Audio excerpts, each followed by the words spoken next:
My aunt's face went completely white. That's the image I keep coming back to, not the birthday cake still sitting in the center of the table. Not my grandmother's hands, shaking slightly as she set down her fork, just my aunt. Standing there, color draining out of her face like someone had pulled a plug. I didn't understand what was happening yet. I was still smiling. I had just finished thanking my grandmother for the birthday money. I told her it meant the world to me, that the $800 had helped me cover 2 months of car insurance, and that I was so grateful she always thought of me. I meant every word. My grandmother has never missed my birthday in 31 years. Even when I was living across the country, a card always showed up, sometimes with a check, sometimes with just a handwritten note. Either way, she never forgot. So I was smiling, and my aunt's face was white. $800, my grandmother said. It wasn't a question, it was the flattest, most careful voice I had ever heard her use. Yes, I said. It was so generous, Grandma. Honey. She put her hand on mine. I sent you $50,000. Let me back up. My name is not important right now. What matters is this: I am 31 years old. I work as a dental hygienist in Raleigh, North Carolina. I have an older sister and a younger brother, and we grew up in a house where money was always tight but love supposedly was not. My grandmother, my mother's mother, is 78 years old. She lives in a small house in Asheville that she has owned since 1987. She has a vegetable garden in the back, a cat named Biscuit who belongs to whoever is feeding him that week, and approximately zero tolerance for dishonesty. She grew up poor. She worked as a bookkeeper for 40 years. She saved carefully and quietly, and none of us fully understood how much she had saved until she started, in the last few years, giving pieces of it away. She gave my cousin a chunk of money when he was starting his plumbing business. She helped my aunt with her mortgage when things got bad. And 2 years ago, around the time I was going through my divorce and struggling to keep my apartment, she sat me down and told me she had set aside something for me. Not yet, she said, but soon. I want to make sure you're on your feet, and when you are, I'm going to help you get further. I told her she didn't have to do anything. She waved her hand like she was shooing a fly. You've always taken care of yourself, she said. That means something to me. I thought about that conversation a lot over the next year. Not because I was counting on the money. I really wasn't. But because of how she said it. You've always taken care of yourself.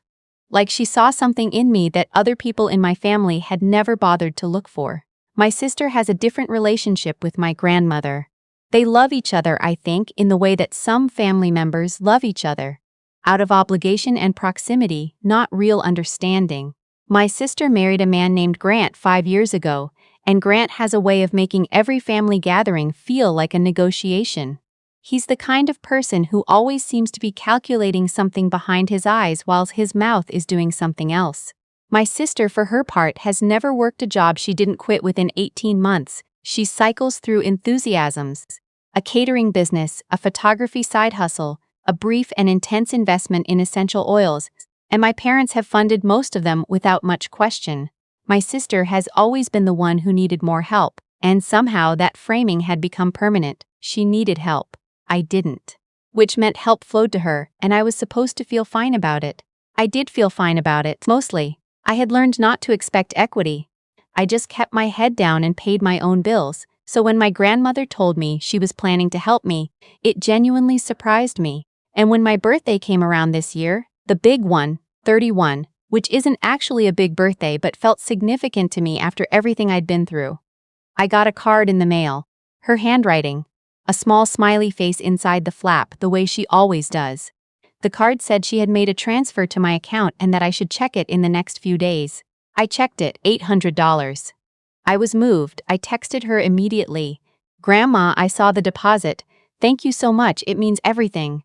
She replied with a heart emoji and a note that said she loved me and hoped I had a beautiful birthday. I assumed the money was from a savings account she didn't think about much. Or maybe she had confused what she meant to give me with what she actually transferred. I didn't want to make her feel bad. She was 78. She had given me $800. That was generous. I was not going to call her and say, actually, did you mean to send more? That felt cruel, so I let it go. I thanked her. I bought myself a birthday dinner and put the rest in savings. And then came the family birthday dinner, 3 weeks later, at my parents' house in Cary. My grandmother drove down from Asheville, which she does maybe twice a year now. My aunt came with her. My sister was there with Grant. My brother showed up late, the way he always does, was with a six-pack and no explanation. My mother made lasagna. My father sat at the head of the table and told the same 3 stories he always tells. It felt, for a while, like a completely normal family dinner. I was the one who brought it up. I don't even know why I did it in that exact moment. Something about wanting my grandmother to hear, in front of everyone, how much her kindness meant to me. I thought it would be a warm moment. A small one. "Grandma," I said, loud enough for the table to hear, "I just want to say again, the birthday money meant so much to me. The $800 came at a really good time." Silence, not the comfortable kind. My grandmother's fork was halfway to her mouth. She lowered it very slowly to her plate. I saw my aunt's face go white. I saw Grant, across the table, very carefully take a long sip of his water. I saw my sister look down at her lasagna. $800, my grandmother said, that flat, careful voice. "I sent you $50,000. I have gone over the next 60 seconds of that dinner probably 500 times in my head. Here is what I remember, my grandmother looking at me. Her eyes were steady, and I could see her working through something, processing, not panicking. My aunt making a sound that wasn't quite a word. My mother saying from the kitchen doorway, 'Mom, I think maybe there was a transfer error.' My grandmother saying very quietly, 'Rhonda, sit down.' My mother's name is Rhonda." She sat down. And then my grandmother turned to me and asked me to pull up my bank account on my phone, right there, at the dinner table. I did. She looked at it. One deposit, $800, from an account she didn't recognize. She opened her own phone. She has a newer iPhone than I do, which I have always found funny, and pulled up her banking app. She showed me the transaction, a wire transfer, $50,000, to an account with my name on it, but not my account number. I cannot describe the sensation of looking at your name attached to numbers you don't recognize. It is deeply disorienting. Like looking at a photo of yourself that you have no memory of being taken. I said, "That's not my account." My grandmother said, "I know." Here is what I pieced together over the next 72 hours, because nothing was explained to me that night. That night, my grandmother simply said we would talk the next day, looked around the table at my mother, my sister, and Grant, and then asked my father, in a voice that had gone very quiet and very precise, if she could stay in the guest room. She stayed for 4 days. What I eventually learned, 6 weeks before my birthday, my grandmother had called my sister to get my banking information. She had made this decision months before, had planned it carefully, and she thought, reasonably, that asking my sister for my account and routing numbers was simpler than bothering me with it and ruining the surprise. My sister said she would get them. My sister gave my grandmother an account number and a routing number. They were not mine. What they were, I am still not entirely certain I understand in its totality, but here is the version I have been able to confirm. Grant had opened a joint account in my name, using identifying information he apparently had access to through my sister, at a credit union in another county. When the wire transfer arrived, it went straight into that account. Grant then moved most of it within 48 hours. Some of it went to pay off credit card debt, some of it I still don't know about. By the time I got a birthday card and $800 in my legitimate account, the $50,000 had already been almost entirely redistributed. Grant had moved $800 into my real account himself, presumably to give the gift just enough texture to be believable if my grandmother ever asked. My sister knew. I am still working through what that means for our relationship. She has told me, since then, that she didn't know about the fake account. That she thought Grant was just going to pass the money along. That she didn't understand what he was actually planning. I don't know if I believe her.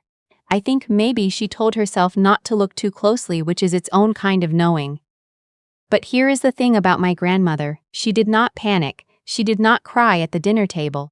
She did not accuse anyone out loud that night, even though I am certain, because I know her, that she understood exactly what had happened within about 10 minutes of seeing that account number.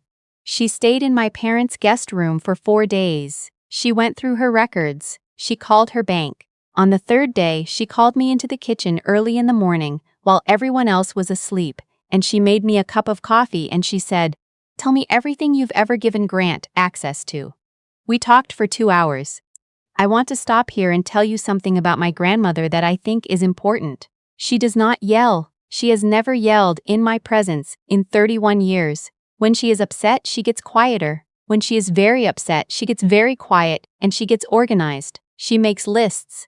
She asks questions in a specific order. She does not move until she is ready, and when she moves, she doesn't stop.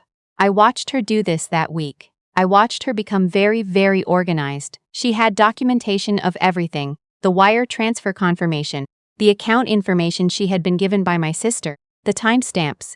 She had printed it all before she ever came to that birthday dinner, because she had already noticed, before I said a word at that table, that something was wrong. The thank you text I'd sent her, referencing $800, had made no sense to her. She had spent 3 weeks trying to understand it before she came to dinner, and she had come to dinner already, knowing she was going to have a conversation she didn't want to have. She had not called the police yet because she wanted to look me in the face first. She needed to know I wasn't involved. When she told me that, sitting at my parents' kitchen table in the early morning, I didn't know whether to cry or laugh. The idea that she had spent even 1 second wondering if I could have had anything to do with this. But I understood it. When it's family, you have to be sure. You're sure now? I asked. I was sure the moment I saw your bank account, she said. She took a sip of her coffee. She looked out the window at my parents' backyard. I want you to know, she said, that I intend to see this through completely. I don't know what I expected when she said that. I think I imagined a hard conversation. A family meeting. Maybe my sister and Grant having to pay it back over time, some uncomfortable restructuring of holidays for a few years. I did not understand yet how serious my grandmother was. She had already spoken to an attorney. She had done this in the 3 weeks between getting my thank you text and coming to dinner. She had a consultation scheduled for the following Monday. She had taken notes at that consultation, in her careful bookkeeper's handwriting, in a small spiral notebook she kept in her purse. I did not see the notebook until later. When I did, I sat down and I cried, because it was the most organized document of someone fighting for me that I had ever seen. My grandmother filed a police report on a Tuesday. The detective assigned to the case was professional and thorough, and he told her, and me, when I came in to give my own statement, that this kind of fraud is more common than people want to believe. Identity fraud within families, bank fraud, wire fraud. He used a lot of words with fraud at the end of them. Grant was arrested on a Thursday. I was at work when my grandmother texted me. She used 2 words, "It's done." I had a patient in the chair. I had to excuse myself for a few minutes. My sister called me 4 times that day. I let it go to voicemail each time. When I finally listened to the messages that evening, sitting on my apartment floor with my shoes still on, she was crying in all of them. She said she hadn't known. She said Grant had told her it was just a way to help manage the transfer. She said she loved me. She said she was sorry. I sat there for a long time after the last message ended. I want to be honest with you about how I felt, because I think people sometimes expect a story like this to have a clean emotional shape. Wronged person suffers, wronged person gets justice, wronged person feels vindicated. It's not that clean. What I felt mostly was tired. Tired in a way that had nothing to do with sleep. Tired of calculating how much space I was taking up in my own family. Tired of being the one who was fine, who didn't need anything, who could handle whatever came because I had always handled everything.